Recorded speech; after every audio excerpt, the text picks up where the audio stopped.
बिस्मिल्लाहिर्रहमानिर्रहीम। आज मैं बताना ये चाहता हूँ हदीस की रोशनी में 3 ऐसे अफराद हैं जिनकी दुआ को अल्लाह ताला रद्द नहीं करता, अल्लाह ताला फ़ौरन कबूल कर लेता है।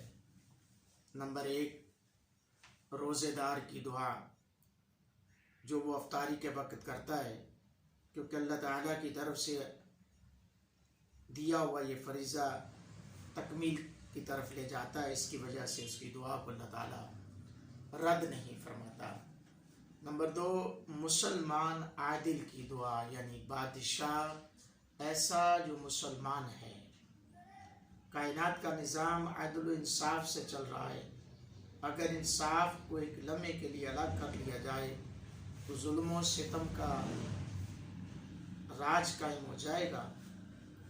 लेकिन इसलिए अदल इंसाफ करने वाला बादशाह अल्लाह ताला के यहाँ नहायत मुअज़्ज़ज़ और मोहतरम होता है, और वो अल्लाह रब ताला इसकी दुआ को फ़ौरन कबूल कर लेता है। नंबर 3, मज़लूम की दुआ, जिस पर जुल्म किया जा रहा हो उसकी दुआ को अल्लाह ताला रद्द नहीं करता है।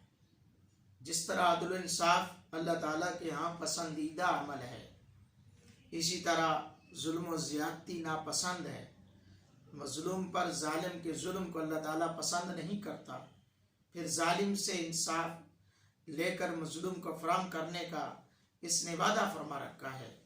और मज़लूम जब भी दुआ करता है रब ताला की बारगाह में, जब भी जुल्म जिस पे किया होता है, मज़लूम जब भी दुआ करता है तो अल्लाह ताला उसकी दुआ को कबूल कर लेता है।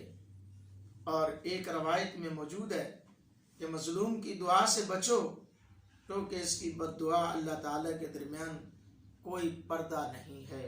अल्लाह ताला हम सबको नबी पाक सल्लल्लाहु अलैहि वसल्लम की अज़मत का सदका अमल की तौफीक अता फरमाए। आमीन।